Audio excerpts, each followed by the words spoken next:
Sobat Milenial, ketemu lagi dengan saya Uni Lubis di program spesial IDN Times Ngobrol Seru.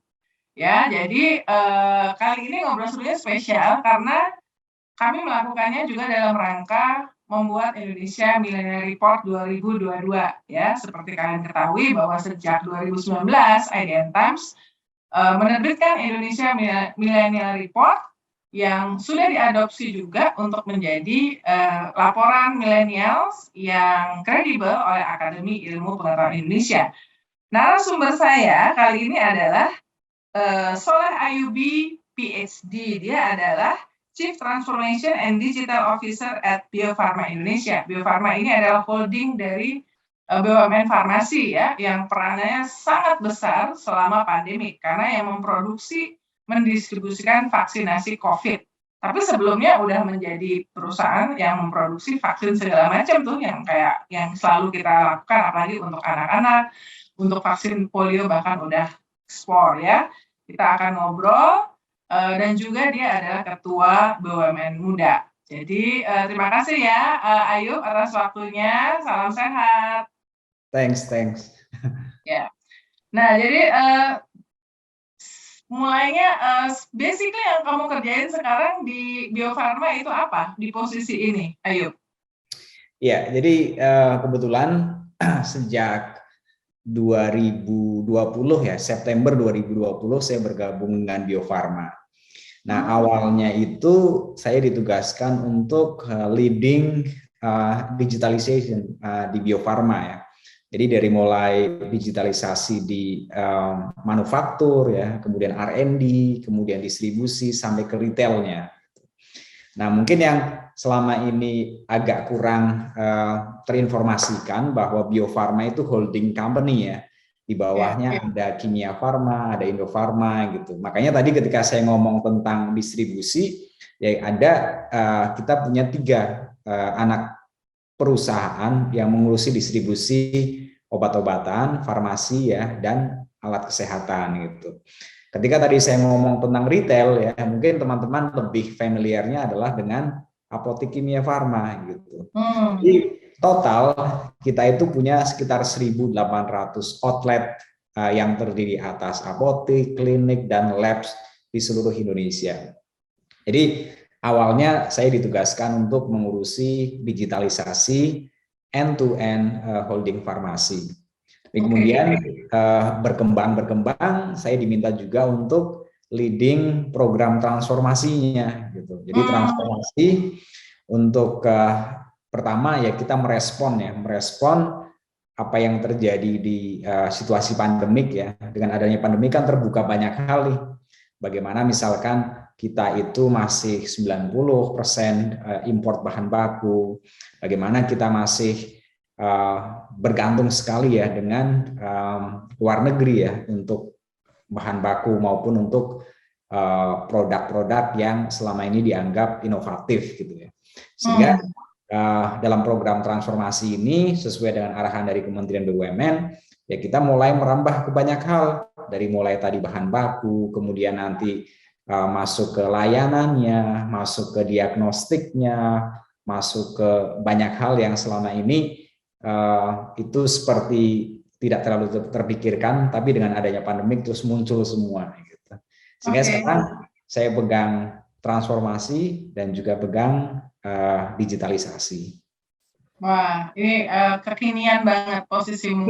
Tapi karena kamu ternyata baru masuk September 2020, jadi kita udah masuk di pandemik ya. Boleh nggak diceritain awal karir kamu di mana sebelum bergabung, lahir di mana, kenapa kok kemudian memilih sekolah di mana gitu, supaya teman-teman millennials IDN Times jadi tahu. Ya, jadi saya lulus dari ITB, Informatika ITB itu tahun 2005 ya. Setelah itu saya sempat bekerja di Pertamina UP4 Cilacap waktu itu.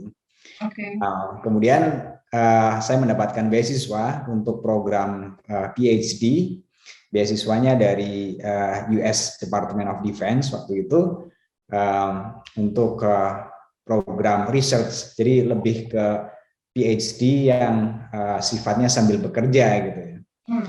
Setelah itu ya berangkat ke sana tahun 2008 awal ya, kemudian di sana sekolah, kemudian bekerja di sana. Bekerja di rumah sakit pernah, 3 rumah sakit waktu itu, ya, rumah sakit research, rumah sakit anak, rumah sakit militer ya.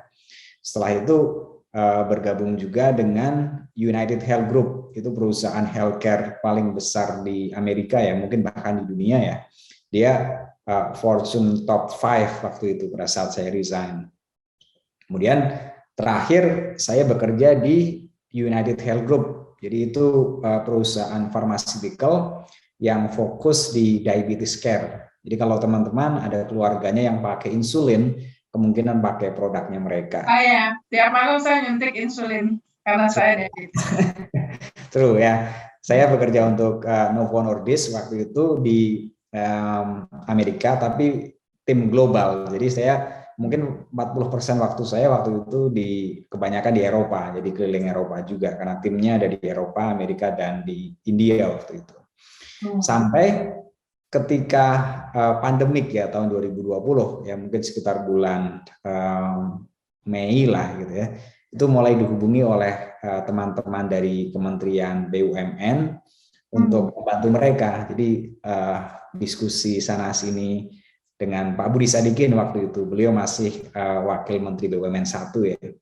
Sampai satu titik ya, kenapa nggak pulang ke Indonesia bantu penanganan pandemik di Indonesia gitu. Singkat cerita, bulan September ya, tanggal 1 September saya bergabung di Bio Farma sebagai direktur digital waktu itu. Jadi itu cerita di belakang layarnya kenapa saya bergabung dengan Bio Farma. Jadi setelah sekitar 13-14 tahun di Amerika, saya pulang ke Indonesia dan bergabung di Bio Farma.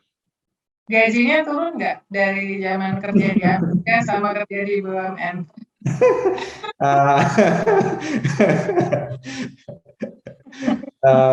Turun. Tapi why? So kalau turun, why? Kamu menerima tawaran itu? Mungkin gini ya. Jadi ketika kita bekerja itu kan sebenarnya ada banyak hal yang kita kejar gitu ya. Ada banyak hal yang kita kejar. Mungkin singkatnya, kalau yang di Bio Farma saya mengejar kemanusiaan dan merah putihnya gitu. Jadi kalau saya di Amerika ya saya bekerja untuk industri kesehatan, dan itu memang background saya banyak di sana. Jadi saya bekerja di industri kesehatan, tapi juga jadi kan lebih ke kemanusiaan gitu ya. Tapi ketika bergabung dengan Bio Farma kan ada merah putihnya gitu. Tapi ternyata setelah bergabung ke Bio Farma pun, well, kita global company juga kok. Kita ekspor vaksin ke 150 negara gitu ya. Jadi saya pikir saya dapat dua-duanya sekarang, merah putih ya, kemanusiaan juga iya. Oke. Nah, gimana ceritanya kamu dipilih jadi ketua BUMN Muda? Ada berapa? Ini kan istilahnya BUMN Muda ya, tapi kan waktu itu Menteri Erick Thohir kan memang memberikan kesempatan pada so-called milenial BUMN lah ya. Tapi namanya jadi gimana ceritanya dan kapan itu persisnya mulainya? Jadi BUMN Muda itu kita launching bulan Juni ya 2021. Jadi awal mulanya pun sebenarnya lebih ke concern yang dimiliki oleh Pak Menteri ya, Pak Erick Thohir, tentang kepemimpinan muda gitu ya. Jadi beliau berpendapat bahwa ketika kepemimpinan itu lebih diverse, impact ke bisnis itu lebih bagus gitu. Dan itu dibuktikan dengan berbagai studi di luar negeri gitu ya. Bahkan di mana-mana menyebutkan ketika semakin banyak leadership itu punya background yang berbeda gitu, perspektif yang berbeda, itu berimpact ke bisnis gitu. Salah satu yang selalu beliau contohkan adalah seperti ini. Ketika nanti misalkan leadership itu isinya perempuan lebih banyak gitu ya dari yang sekarang, wajar dong, karena lebih dari 50% penduduk Indonesia itu perempuan. Ya kan? Sama ketika kita ngomong tentang young leadership, bahwa sebagian besar penduduk Indonesia itu sekarang generasi muda gitu. Jadi sudah sewajarnya pun leadershipnya 64,5 juta menurut Bappenas. 5 juta ya kan. Dan sudah sewajarnya leadership dari BUMN juga diisi sebagian oleh generasi muda. Karena mereka lah yang tentunya akan meng-create produknya gitu, dan ya semakin dekat leadership-nya dengan market itu kan ya semakin bagus produk yang kita develop gitu kan. Sesimpel itu analogi yang dipakai oleh Pak Menteri waktu itu, dan merasa ya udah kita buat satu komunitas ya, bagian dari pengembangan human capital ya, transformasi human capital, dibentuklah komunitas yang namanya BUMN Muda. Nah, BUMN Muda ini tidak terpisahkan juga dengan Serikandi BUMN yang lebih ke perempuan, dan juga yang FHCI yang lebih ke human capital secara umum. Nah, tiga grup inilah yang sekarang menjadi komunitas ya, motor untuk kita bisa mempersiapkan future leaders-nya BUMN. Nah, untuk yang BUMN Muda itu isinya ya beberapa hal ya, tapi yang paling kita tekankan betul adalah kita fokus di pengembangan ataupun mempersiapkan future leaders yang sekarang di bawah 42 tahun ya, kita pakai cut off-nya 42 tahun. Jadi kalau yang di bawah 42 tahun pegawai BUMN maupun leadership-nya ya, direksi gitu ya, maupun komisarisnya itu bagian dari BUMN Muda gitu. Dan aktivitas kita sekarang banyak sekali ya, tapi yang paling kita jadikan sebagai favorite program adalah mentorship. Jadi selama ini kan ya banyak teori, banyak hal terkait dengan training ya untuk menjadi leaders, tapi yang mentorship-nya itu masih kurang gitu kan. Benar-benar yang memantau, yang memonitor setiap saat, memberikan masukan secara lebih personalized, itu sesuatu yang masih kurang, dan itu yang kita kejar gitu. Maka terbentuklah program mentorship, kita tujukan untuk BOD-1 gitu ya, yang kita persiapkan untuk menjadi direksi, kemudian juga di level bawahnya pun sama gitu ya.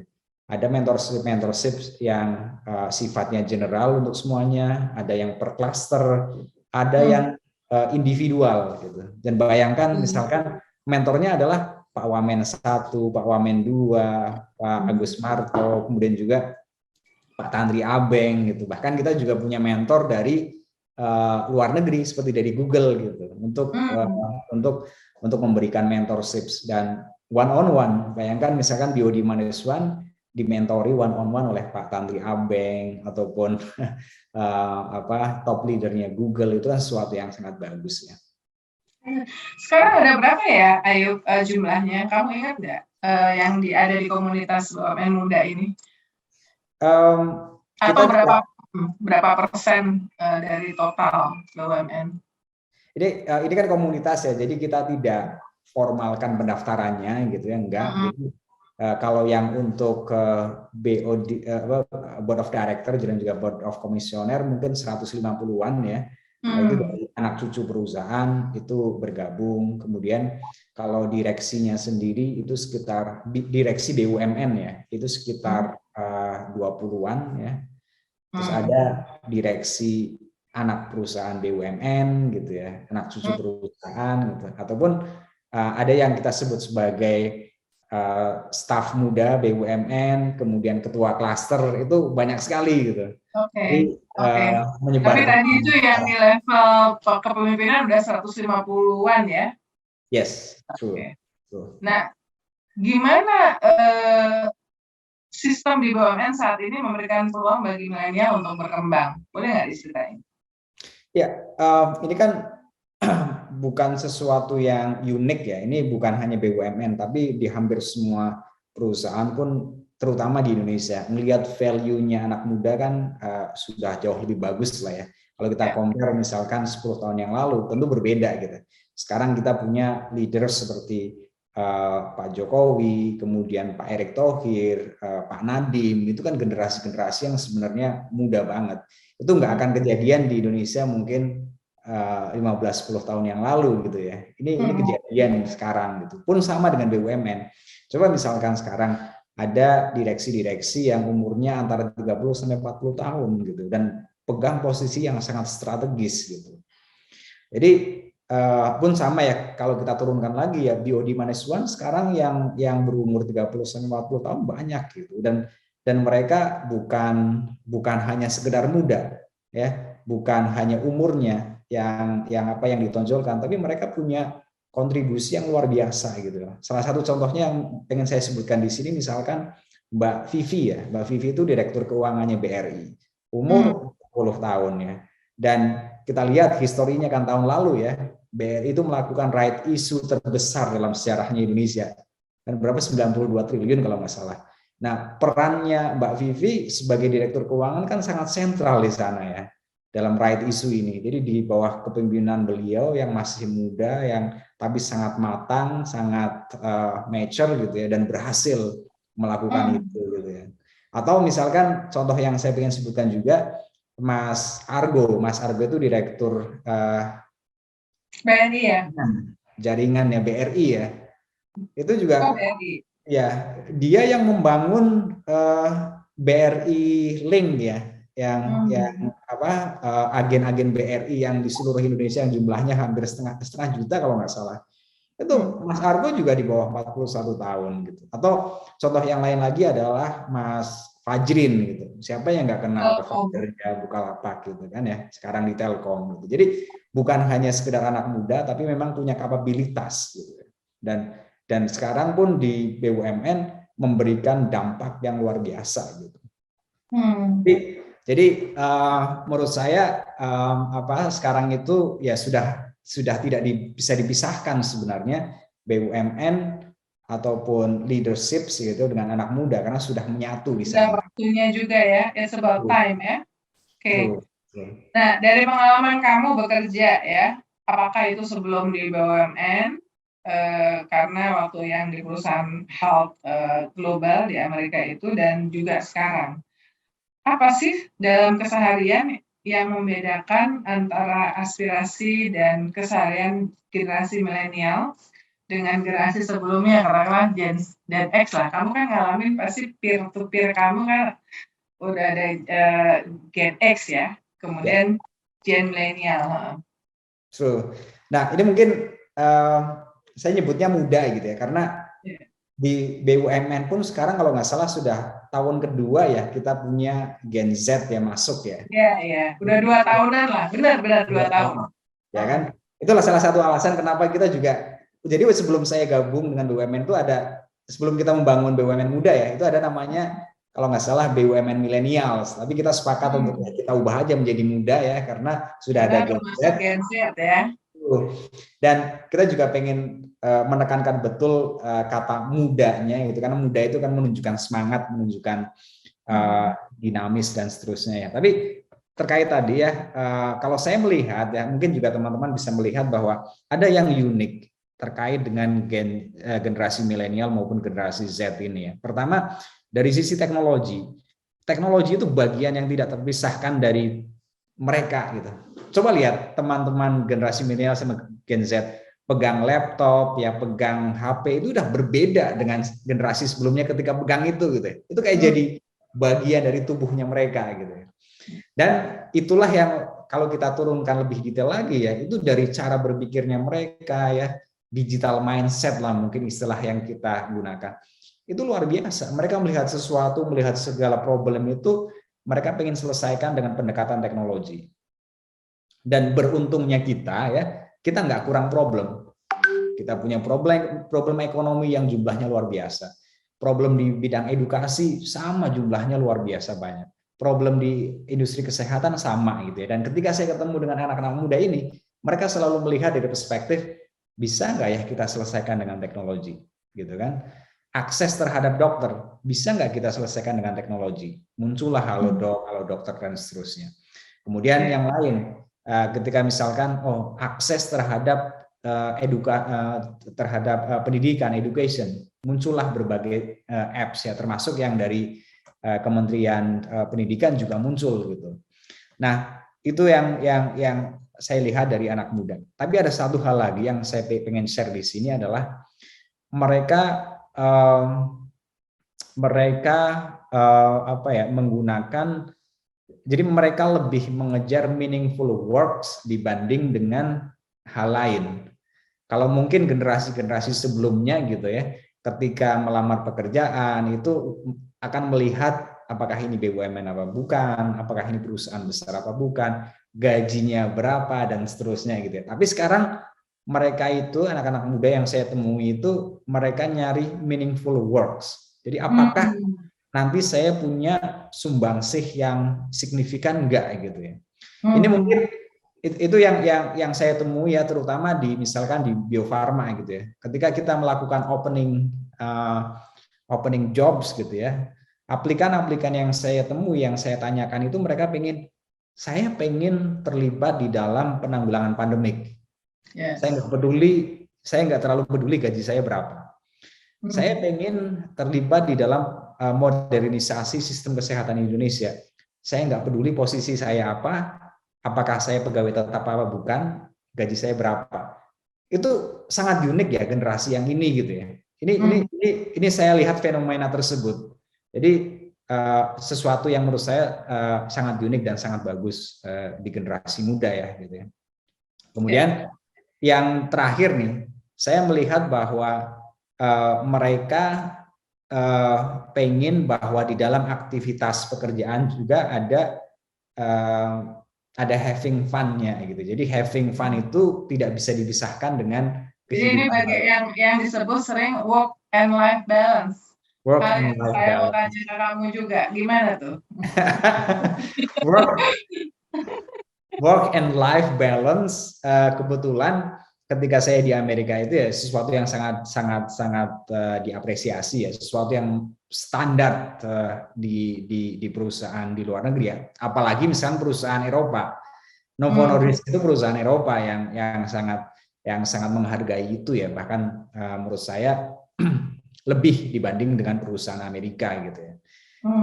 Nah kebetulan ketika saya masuk ke Bio Farma, cerita tentang pandemik gitu ya. Jadi bukan kita 2 tahun terakhir mungkin tidak fokus di work and life balance gitu ya. Kita fokus kepada saving people's life. Dan kalaulah kita harus mengorbankan personal life untuk itu, we'll do it gitu. Jadi saya ketemu dengan teman-teman Bio Farma gitu ya, Kimia Farma maupun IHC rumah sakit.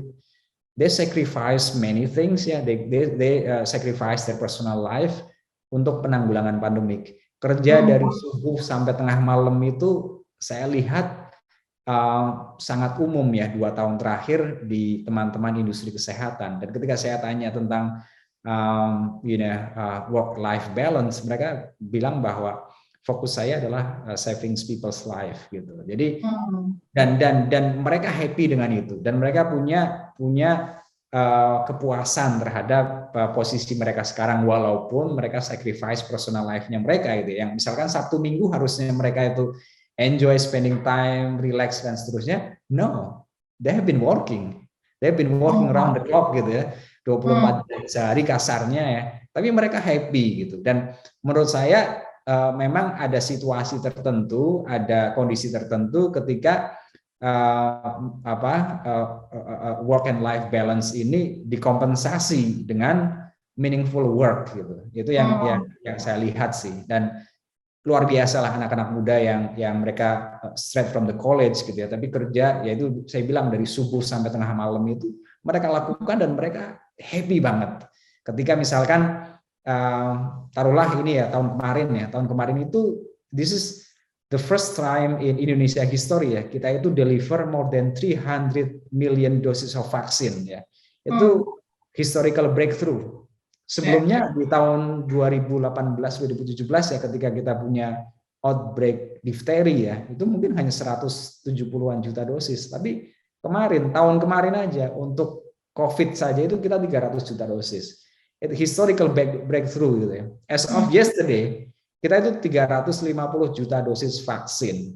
We are on the top 4 or top 5 ya, among berapa? 150-an negara di dunia ya.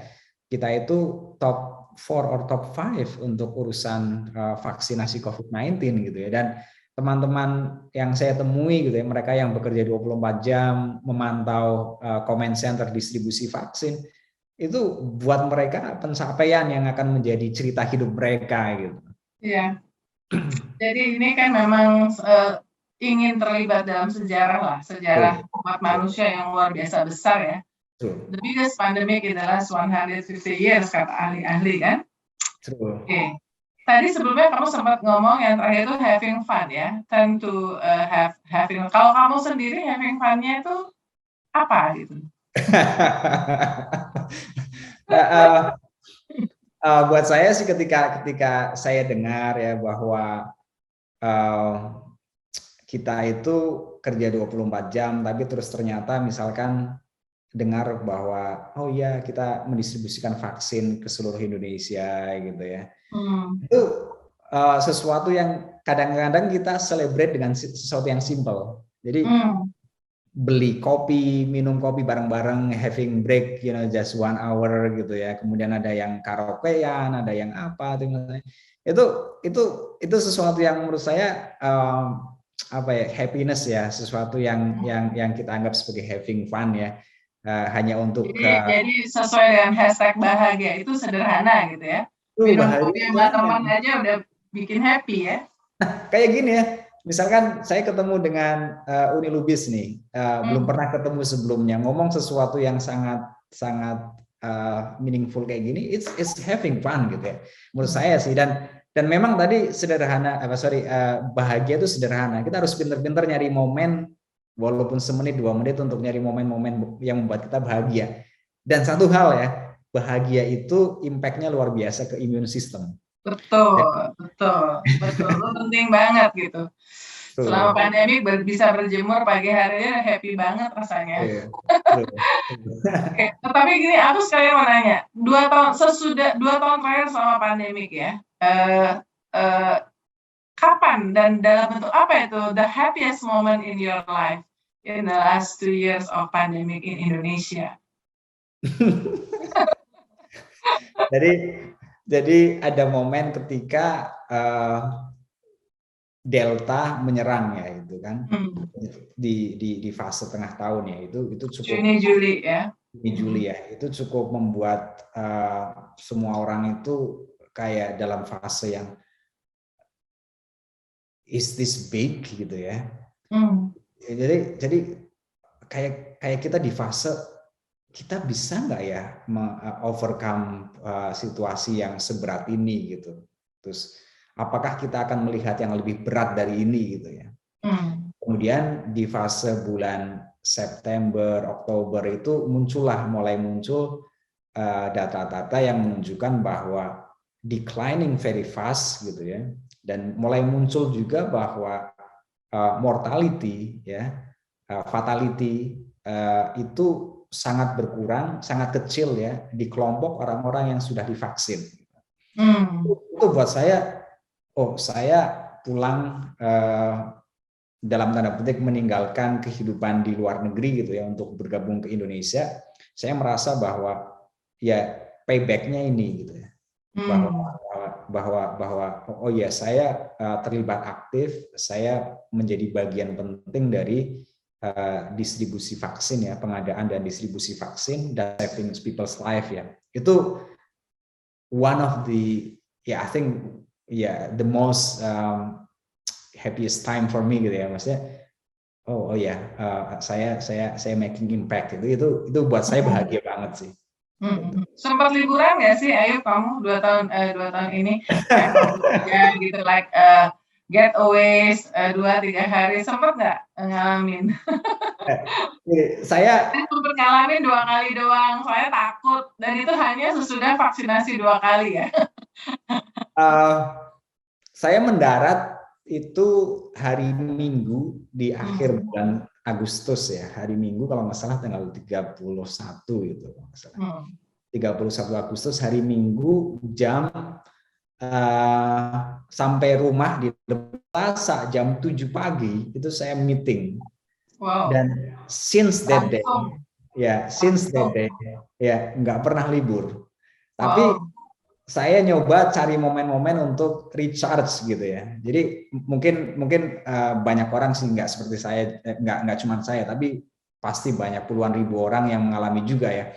Sejak pandemi masuk, Sabtu Minggu pun kita harus masuk, Sabtu Minggu pun kita harus kerja gitu ya.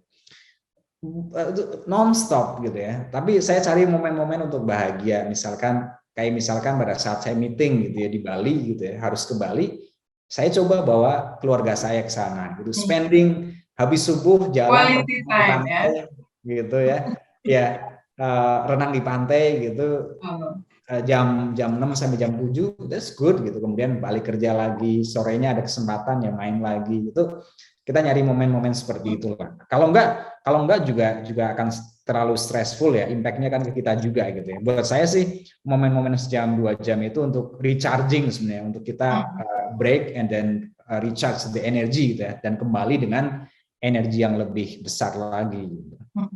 Wartawan juga Sabtu Minggu kerja selama pandemi karena bapak-bapak dan ibu-ibu ini jumpa pers nggak ngeliat weekend. Ada Minggu sore, Minggu malam jumpa persnya bapak-bapak ini ya dan ibu-ibu. Oke. Milenial sudah dekat dengan digital, media sosial. Tadi kamu udah cerita soal digital, tentu media sosial. Nah, buat kamu apa peran dari media sosial ini? Jadi media sosial, jadi gini, kan kalau kita ngomong media sosial seolah-olah kita fokus di as influencer gitu ya, walaupun dalam lingkup yang paling kecil, walaupun kita cuman punya follower puluhan gitu ya, tapi apapun yang kita post di sana itu dilihat orang dan punya impact, bisa positif bisa negatif ya kan. Jadi apapun yang kita post di sosial media itu punya impact gitu kan. Once we go digital, once we upload something gitu ya, itu punya impact ke siapapun. Itu yang cara saya melihatnya gitu ya. Dan dalam situasi yang seperti ini gitu ya, itu kan banyak sekali masih informasi yang lebih valid, yang lebih transparan gitu kan. Coba sekarang teman-teman ngelihat penanganan COVID-19 dari mana coba? Instagram Kementerian Kesehatan, Instagram Badan POM, Instagram Itagi, Instagram Bio Farma gitu, dan luar biasa kan. Jadi yang sebelumnya jadi banyak ya. bisa taruh apapun di sana gitu. Tapi gini, media sosial itu punya potensi luar biasa, bukan hanya untuk urusan seperti ini gitu ya, tapi untuk membangun ekonomi Indonesia. Sekarang orang berapa sih transaksi yang lewat media sosial? Banyak sekali loh ya. Berapa sih informasi yang kita bisa sampaikan lewat media sosial? Banyak sekali itu. Program-program pemerintah banyak sekali. Misalkan Kementerian Keuangan kemarin ya, seperti Bu Sri Mulyani posting pendapatan negara pajak ya dari bulan Januari sampai titik kemarin berapa. Itu informasi yang luar biasa loh, nggak pernah kejadian sebelumnya seperti itu. Jadi buat saya sih media sosial itu bukan hanya sekedar ya yang seperti yang hanya posting-posting biasa, enggak, ini edukasi, ini cara kita membangun negeri, ini cara kita membangun Indonesia masa depan ya, salah satunya lewat membangun culture, spreading the news, educate people gitu ya, lewat media sosial. Nah, gimana pandangan kamu soal workplace yang nyaman ya? Nyaman buat semua, misalnya termasuk perempuan, karena misalnya hambatan buat perempuan di karir itu kan nggak punya ekosistem yang mendukung ya, apakah itu di keluarga, tempat kerja juga. Nah, gimana pandangan kamu soal ini? Saya lama di Amerika, saya lama di perusahaan yang sangat established ya, terkait dengan safe workplace ya. Jadi di Eropa pun sama. Cara saya melihat seperti ini. Pertama, diskriminasi, it big no ya, nggak boleh ada diskriminasi apapun itu gitu ya. Di workplace pun sama, nggak boleh diskriminasi berdasarkan gender ya, nggak ada diskriminasi berdasarkan origin, ethnicity dan seterusnya. Itu sesuatu yang sangat-sangat sensitif di Amerika. Kalau ada ya diskriminasi terhadap hal-hal seperti itu, habislah karir kalian di perusahaan Amerika. Sesimpel itu sebenarnya. Kalau kita ngomong di di Amerika gitu ya. Di Indonesia kita masih belum seperti itu. Kita masih harus membangun ya lebih ya. Kita harus mengejar itu. Diskriminasi itu dari awal kita harus bareng-bareng ngomong big no, itu nggak boleh gitu ya. Nah, kemudian turun dari situ adalah ngasih fair opportunities. Ini berbeda dengan diskriminasi. Diskriminasi udah jelas nggak boleh gitu ya. Tapi ngasih opportunity yang fair juga harus kita pikirkan juga gitu. Kayak tadi misalkan ya, ada nggak sih perusahaan yang mensupport young leaderships or woman leaderships gitu ya dengan fair gitu kan? Maksud saya fair itu gini, jangan juga karena sekedar muda gitu ya, jangan hanya sekedar perempuan, no. Kita harus menciptakan environment di mana mereka itu berkembang sesuai dengan nature-nya mereka gitu. Jadi merit sistemnya juga jalan ya? Harus jalan juga, true gitu kan. Makanya ini yang juga sedang kita lakukan ya bersama-sama dengan Sri Kandi, BUMN, dengan BUMN Muda. Yuk kita bikin satu sistem ya, satu environment di mana tiap orang itu dengan karakteristiknya sendiri itu bisa saling menguatkan untuk korporasi gitu kan. Dan itu kan kita turunin lagi ya. Mungkin juga teman-teman dengar tentang program untuk people with disability gitu kan. Orang-orang yang memiliki cacat gitu ya. Itu juga kita masukkan benar ke sana gitu ya. Dan ada misalkan posisi-posisi khusus yang kita buka memang untuk people with disability gitu ya kan. Ada posisi-posisi khusus yang kita siapkan untuk teman-teman kita dari Papua misalkan. Itu ada program-program khusus yang seperti itu gitu. Dan to be honest ini kita masih harus kita kejar lebih cepat gitu ya. Dan menurut saya ini bukan hanya di lingkupnya BUMN ataupun lingkup kerjaan, tapi di lingkup sosial pun kita harus kejar bareng-bareng gitu ya. Ya misalkan di Amerika gitu ya. Itu ada American Disability Act itu sudah established for many years gitu, udah mungkin kalau nggak salah itu tahun 69 kalau nggak salah. Jadi dari titik tersebut orang-orang yang punya cacat itu diakomodasi untuk bekerja di posisi-posisi tertentu, dan akomodasi itu diberikan bukan hanya oleh korporasi tapi oleh government juga gitu. Nah ini sesuatu yang kita belum sampai ke sana, tapi kita sedang menuju ke sana bareng-bareng. Tapi BUMN jadi punya protokol penanganan kekerasan atau pelecehan kekerasan terhadap perempuan nggak sih? Waktu awal-awal dulu kan Pak Erik ada. Bicara. Ada, habis itu ada ya?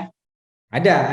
Dan itu sesuatu yang saya juga cukup kaget ya ketika misalkan di sini ternyata ya kita belum punya protokol yang standar banget ya waktu itu, tapi sekarang akhirnya kan banyak inisiatif ya, terutama dari teman-teman Sri Kandi BUMN itu sesama direktur HC itu sudah mulai menyusun protokol-protokol yang seperti itu gitu ya, dan saya pikir sih udah sangat bagus ya. Kalau misalkan teman-teman perhatikan ya, hampir di seluruh kantor BUMN sekarang ada bukan hanya protokol seperti itu ya, tapi ada juga misalkan nursing room ya, kita tahu lah working mom gitu kan, kadang harus PAM untuk breastfeed anaknya yang di rumah ya, itu kita sediakan room seperti itu. Ataupun misalkan untuk yang punya anak kecil, banyak sekarang kantor-kantor BUMN besar itu punya child care ya, jadi ibunya datang pagi bawa anaknya taruh di situ, siang hari sempat makan siang bareng sama anaknya gitu. Itu di BUMN sudah bagus ekosistemnya ya. Jadi seringkali kan kadang-kadang nggak ada pengasuh ya, jadi nggak kemudian terganggu karena ada tempat. That's good to hear ya. Nah sekarang ada beberapa nih, nggak apa-apa singkat-singkat, isu perubahan iklim menurut kamu seberapa penting? Nah ini kita kan dipenjemi bumi untuk kita hidup ya. Sebenarnya ini kan bukan milik kita ya, milik anak cucu kita ke depan gitu ya. Kalau kita perhatikan ya kita lihat sekarang ya, kita merusak bumi itu luar biasa kan ya. yang punya mobil gitu ya, fosil fuelnya kita itu kan merusak ozonnya luar biasa. Saya bukan orang saintis yang di bidang itu, tapi semua orang paham ya bahwa kita sudah merusak bumi kita gitu ya. Kita menebang pohon di mana-mana gitu ya. Tapi sekarang sudah mulai inisiatif yang simpel-simpel kayak misalkan paperless ya. Teman-teman kalau ngeprint surat ya jumlahnya berapapun gitu ya, pada akhirnya kan kita sebenarnya menebang pohon kita gitu kan.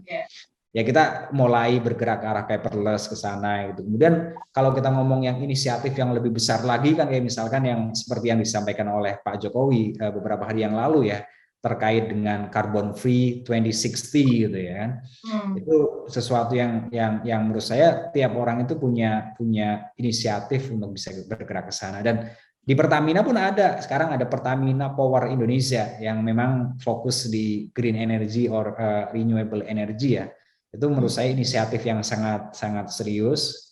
EV baterai sekarang menjadi program besar di Kementerian BUMN juga ya. Ada Pertamina, ada PLN, ada banyak perusahaan di sana juga gitu. Jadi perubahan iklim sudah merupakan, menurut saya sudah merupakan bagian yang tidak terpisahkan dari keseharian kita gitu ya, dari kebijakan korporasi kita gitu. Bio Farma punya niat ya? Oke, silakan lanjutkan. Bio Farma kenapa?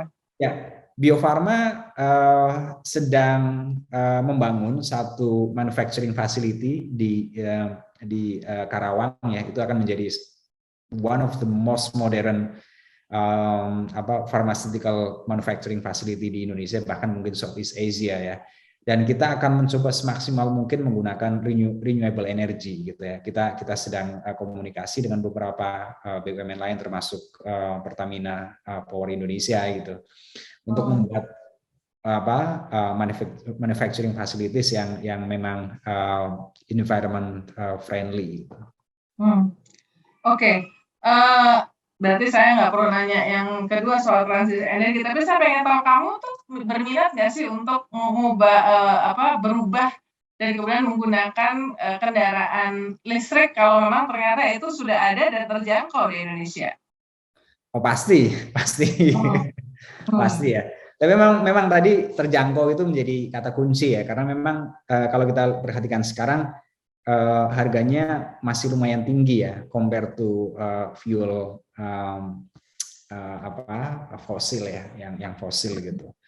Jadi menurut saya sih nanti pada akhirnya adalah ketika kita mencapai critical mass ya, ketika nanti jumlah kebutuhan untuk electric vehicle ini semakin tinggi ya, harganya mestinya jauh lebih murah sih.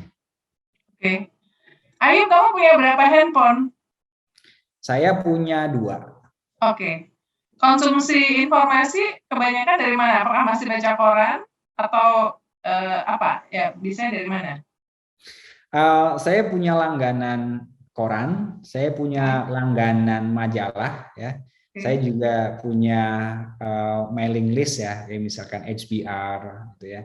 Jadi kamu masih baca yang cetak, printed masih? No. Oh, oke. Enggak. Oke, yang e-paper ya. True. Oke. Musik genre musik apa yang kamu paling sukai? Many times kalau misalkan saya ingin relax lebih ke classical music. Apa? Classical? Wow. Classical music. Maksudnya kayak Beethoven gitu? True. Gitu ya. Ya. Tapi kadang-kadang emang itu bikin relax sih, karena ini banget ya. Tapi kalau pas olahraga nge-gym kadang-kadang juga yang little bit rocky. Oh, kamu nge-gym ya? Berapa kali nge-gym seminggu? Di rumah aja sih, di rumah saya coba rutin untuk 3-4 kali seminggu lah. It's very short, like 20 minutes gitu. 30 Kalau movies masih genre apa yang disukai? Movie sangat fleksibel ya, tergantung ceritanya. Kalau pas untuk yang action ya action, kalau yang romantic comedies juga oke juga gitu. Sekarang punya layanan streaming juga untuk movie? Movie streaming ya. Oke. Main game nggak? Game online di HP atau apa? Sudah lama sekali enggak. Oke. Nah, kamu ada rencana untuk bisa berwisata nggak di tahun 2022 ini? Dan kalau misalnya ada yang pertama kali punya kesempatan, apakah mau ke gunung, atau ke desa, atau ke laut? I wish I had it ya. Tapi saya pada saat di Amerika tuh saya suka banget hiking. Saya suka banget Hmm. hiking. Ada mungkin hampir 80% national park di Amerika itu saya pernah hiking semuanya ya, dari mulai Arches National Park, bahkan yang Denali yang di Alaska pernah saya hiking juga gitu ya. Dan saya lagi nyari spot-spot untuk hiking di Indonesia, belum sempat ketemu yang bagus. Yang dekat aja, Gunung Gede.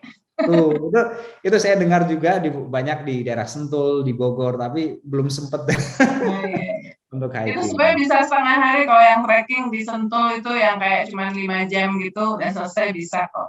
I did it a few times. Oke, ajak-ajak dong, ajak-ajak. Oke, kalau transaksi dalam pembelian, apakah masih sudah lebih banyak cashless atau gimana? Saya pikir Polanya. masih 50-50 ya. Kalau dan cashless-nya kan juga mungkin berbeda. Kalau pas di US kan mungkin saya 80% itu cashless tapi dengan credit card kan ya. Kalau di sini di Indonesia kan credit card nggak sekuat itu ya. Bahkan yang lebih kuat adalah yang e-money kan ya. Tapi so far sih mungkin 50-50 ya sekarang. Kalau ke warung Padang gitu kan lebih seringnya pakai cash juga gitu. Oke. Nah, sekarang soal politik dan demokrasi ya. Apa pandangan kamu soal demokrasi? Well, demokrasi itu ini bukan hanya politik di level negara ya, bahkan di level team member gitu ya, di level korporasi itu pun kita bisa melihat the value of demokrasi kan. Ketika semua orang itu bisa mengungkapkan pendapatnya secara bebas gitu ya, tentu dengan memperhatikan etika-etika yang ada. Kita orang timur ya, nggak bisa seenaknya ngomong gitu kan ya. Kita harus tetap hormat dengan orang tua, hormat dengan lawan bicara dan seterusnya gitu. Tapi kebebasan di tim saya untuk mengungkapkan pemikiran mereka itu saya sangat apresiasi, saya fasilitasi. Tapi ada momen-momen di mana ketika keputusan itu sudah diambil, ya yuk bareng-bareng kita responsibel ya, kita accountable, kita laksanakan baik-baik. Itu cara saya melihat demokrasi ya. Jadi lebih ke goalnya apa gitu. Ketika misalkan demokrasi yang di Indonesia ini adalah untuk ke merah putih ya, why not ya kan, itu harus kita jalani bareng-bareng ya. Tapi kita sekali lagi kita budaya orang timur, at the end of the day everybody's human ya. Kita pengen dihargai sebagai seorang manusia, kita pengen dihargai seperti yang seharusnya gitu. Oke, tadi politik. Anak muda seringkali melihat politik sebagai sesuatu yang kotor, ini banyak orang korupsi, politisi korupsi, apa segala macam. Sehingga mereka enggan untuk masuk ke politik. Kalau Ayu melihat politik ini seperti apa? Kebetulan saya tidak terlalu into politics gitu ya. Dari awal saya sudah mungkin dari awal saya bilang bahwa I will dedicate my life ya untuk dengan teknologi dan healthcare gitu ya. Dengan digitalisasi dan healthcare gitu ya. Itu memang expertise saya, itu memang interest saya akan fokus di sana. Jadi kalau ditanya tentang politik, saya bingung-bingung juga. Ini nggak terlalu ngerti tentang politik. Tapi ngikutin informasi politik juga nggak? Ya, true. Harus kan, karena ketika misalkan kita ngomong tentang healthcare policy, at the end of the day, we need somebody who can make healthcare policy yang bagus kan gitu ya. Jadi saya ngikutin ke sana itu pasti kan. Oke, 4 pertanyaan lagi ya. Anak muda itu kita lihatlah selama pandemi, tapi sebelumnya juga dan lewat media sosial kita juga melihat fenomena keterlibatan dalam gerakan sosial ya, termasuk donasi apalagi sekarang bisa pakai teknologi kan, kita nggak perlu nyerahin langsung, tapi kita ada platform-platform. Nah, gimana kamu melihat? Kamu pernah melakukannya atau gimana? Dan gimana kamu melihat fenomena donasi online ini? Saya pikir semua orang ya pernah melakukannya dalam konteks apakah itu menggunakan online apa enggak gitu ya. Itu bagian, again, like at the end of the day, kita itu human ya. Kita melihat bahwa ketika kita bisa bantu dan kita membantu, itu ada happiness pasti gitu ya. Itu di hati yang paling dalam itu merasa happy ketika kita bisa membantu orang lain, sekecil apapun itu ya. Dan kebetulan sekarang difasilitasi oleh teknologi gitu ya, kemudian masif sekali kan ya. Jadi saya lihat sampai ke level manapun itu semua orang melakukan itu gitu ya, dengan kemampuannya mereka gitu ya. Dan saya pikir itu fenomena yang sangat bagus ya, karena like it or not kita akui bahwa di Indonesia masih banyak orang-orang yang membutuhkan bantuan ya, dan jumlahnya itu bukan lagi belasan tapi mungkin puluhan juta orang ya. Jadi bisa apapun yang kita lakukan, sebisa apapun yang kita bantu ya, yuk kita lakukan, dan pada akhirnya itu kembali ke kita juga kok kan. Jadi secara langsung ataupun tidak langsung kembali ke kita ataupun penerusnya kita nanti gitu ya kan. Nah, tapi saya juga sangat concern dengan beberapa berita yang ada yang memanfaatkan itu kan untuk tujuan mereka yang kurang bagus gitu ya. Misalkan ternyata ada penipuan dan seterusnya. Ya ini mungkin kita saling protek aja, kita saling mengingatkan, kita saling hati-hati, dan tentunya kewajiban dari regulator juga ya, kewajiban dari penegak hukum juga, yang penipuan-penipuan seperti itu ya ditindaklanjuti ya, karena memang akan menjadi presiden buruk juga gitu kan. Akan menjadi contoh untuk orang jelek dan contoh untuk orang baik juga itu kadang-kadang. Ya, ya. Oke, apa pandangan kamu soal agama? Secara spesifik agama itu buat saya ya guiding our lives ya di dunia maupun nanti setelah kita nggak di dunia ini lagi gitu kan.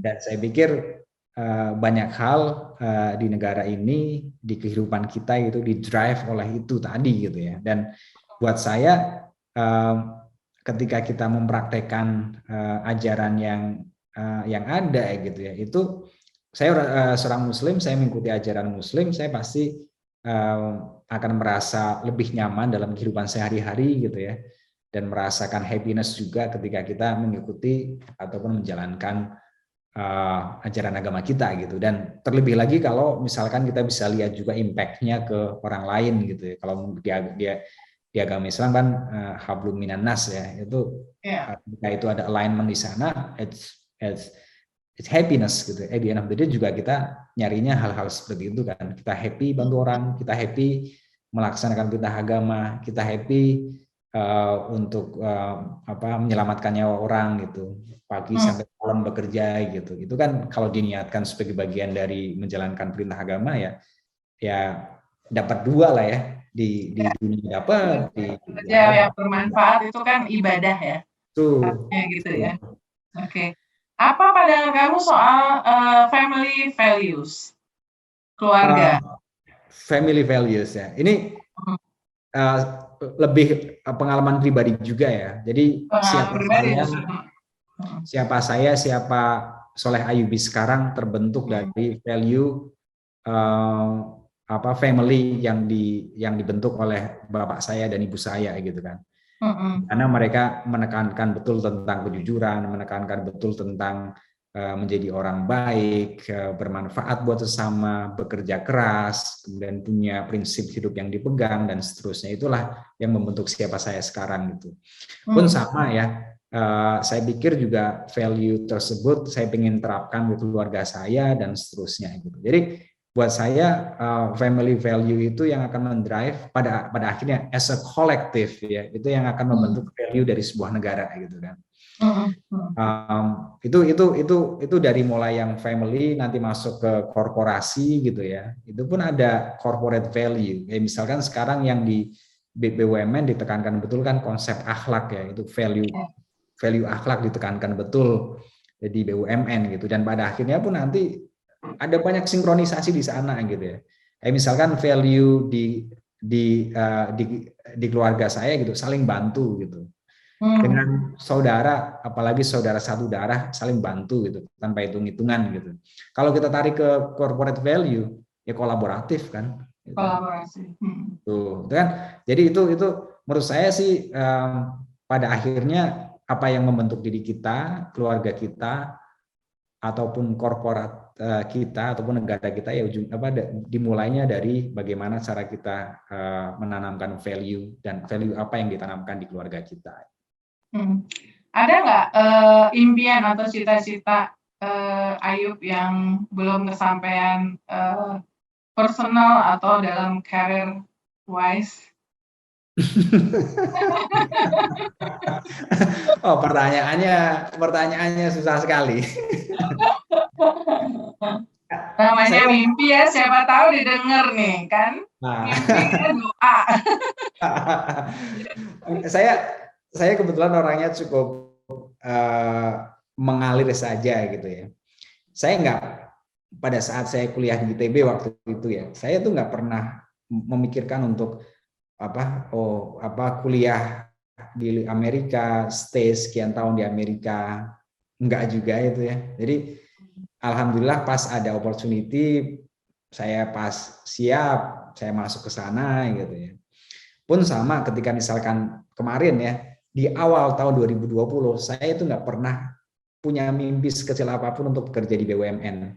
Jadi nggak masuk dalam refleksi nggak ya? Biasanya kan awal tahun ada ini apa namanya? Ya. Nggak ada ya, nggak kepikir ya. Saya lebih mengalir dan lebih ke saya coba bawa yang lebih ke prinsip kali ya. Jadi misalkan ya dimanapun sepanjang saya itu berkontribusi untuk merah putih untuk kemanusiaan ya I'm ready gitu kan. Jadi prinsipnya seperti itu sih. Tapi memang ada momen-momen di mana saya harus ngambil, ya ada di persimpangan jalan gitu ya, ngambil kanan atau kiri gitu kan. Kayak misalkan sesimpel kayak misalkan pada saat saya mau berangkat ke Amerika, saya juga mendapatkan beasiswa dari Belanda waktu itu. Jadi kan pilihnya Amerika atau Belanda. Ya itu kan keputusan yang harus kita ambil. Pun sama ketika tadi kemarin misalkan di akhir tahun 2020, apakah stay di Amerika, di mana saya sudah berkarir seperti itu, punya kehidupan yang seperti itu, atau pulang ke Indonesia gitu kan. Nah, titik-titik seperti itu yang memang kebetulan saya ketemu beberapa kali gitu. Jadi kalau ketemu kayak gitu, kalau di persimpangan jalan apa yang kamu lakukan? Ayo. ini advice buat millennials. Ya, kembali ke seperti ini. Kalau ya misalkan itu masih sesuai dengan prinsip hidup ya, itu kan mau kanan atau kiri fine aja lah ya gitu ya. Jadi yang pertama yang benar-benar harus dipegang itu prinsip hidupnya gitu. Tapi kalau pilihannya sebenarnya sudah ada yang tidak sesuai dengan prinsip hidup, yang ngapain dikonsider gitu kan, ngapain dipikirin gitu kan. Itu buat pikiran kita itu otak kita itu kan limited ya, jadi diisi untuk memikirkan hal-hal yang esensial lah ya gitu. Kalau misalkan pilihannya satu sudah tidak sesuai dengan prinsip kehidupan, ya ngapain dipilih gitu kan. Tapi ketika ketemu dengan prinsip dua pilihan atau tiga pilihannya itu sesuai dengan prinsip hidup ya, sama bagusnya gitu kan. Kemudian juga punya impact yang comparable gitu ya, tinggal mungkin sesimpel evaluasi pros and cons, mana yang lebih bagus, mana yang lebih pas gitu ya. Kemudian kalau misalkan masih ragu juga, ya consult dengan mentornya, consult dengan keluarganya, consult dengan orang tuanya, kemudian istikharah kalau misalkan orang muslim gitu ya, dan ketika diambil keputusan ya bismillah bahwa itulah yang terbaik gitu ya, dan yakini itu yang terbaik, ya sudah gitu ya. Kalau nanti misalkan pilihannya tidak sesuai dengan ekspektasi di awal, ya itu udah bagian dari takdir, jalani aja terus gitu ya. Jadi hati kita, otak kita itu jangan dipakai untuk mikirin yang hal-hal yang tidak esensial. Banyak banget yang harus kita pikirin. Jadi alokasikan untuk hal-hal yang lebih pas ya. Wah, thank you banget nih. Mudah-mudahan ini teman-teman nanti yang menonton di YouTube IDN Times itu bisa tahu perjalanan karir seorang Soleh Ayubi yang tadinya kerja di perusahaan udah established, global company, kemudian saat pandemi memilih untuk kembali pulang ke Indonesia, bekerja di Bio Farma sebagai Chief Transformation and Digital Officer at Bio Farma Indonesia, BUMN, dan juga menjadi Ketua BUMN. Mudah-mudahan pengalaman ini menginspirasi kalian. Tadi saya mencatat yang penting itu adalah yang nggak semua orang juga mendapatkan kesempatan itu adalah soal mentoring ya. Ini sangat menarik. Memang kalau yang namanya leadership itu yang penting itu mentoring ya. Kalau webinar mah banyak ya. Apalagi sama pandemi ini webinar leadership tuh ribuan. Tetapi mentoring itu something yang benar-benar one on one ya, person to person gitu. Sangat efektif ya, terbukti sangat efektif untuk membantu proses menjadi seorang leaders ya, naik ranknya itu di situ. Oke, makasih banget ya. Ada yang mau disampaikan? Ya, terakhir tentang mentor tadi ya. Jadi mentor itu akan menjadi lifetime mentor. Jadi kapanpun kita punya kesulitan ya, kita akan minta pendapat ke orang tersebut. Dan saya rekomendasikan paling nggak punya 3 atau 4 mentor ya. Ya sekarang misalkan ya, saya itu masih punya mentor dari University of Pittsburgh. Kalau saya ngambil keputusan yang penting, saya masih bingung, saya kontak dia. Gitu. Dan itu sudah berapa 15 tahunan lebih. Ketika saya berencana pulang ke Indonesia, saya kontak dia. Dia ngasih masukan sana sini gitu ya. Dan dia yang ngasih saya pendapat, dia yang ngasih saya ngasih tahu saya blind spot saya di mana dan seterusnya. Jadi cari mentor yang benar-benar ikhlas ya, kata-kata ikhlas itu penting, yang nggak punya personal agenda, yang hanya menginginkan kebaikan dari kawan-kawan semuanya, dan keep mentor tersebut sampai kapanpun ya. Jadi itu akan menjadi lifetime mentor. Dan kemudian jangan segan juga mentoring yang lebih muda dari kita kan gitu ya. Ya, absolutely. Oke, thank you Mbak Ayub ya. Have a nice day dan semoga semuanya lancar dalam niatan kamu untuk bermanfaat buat masyarakat Indonesia lewat kegiatan sekarang ya. Thank you. Assalamualaikum warahmatullahi wabarakatuh. Waalaikumsalam warahmatullahi wabarakatuh.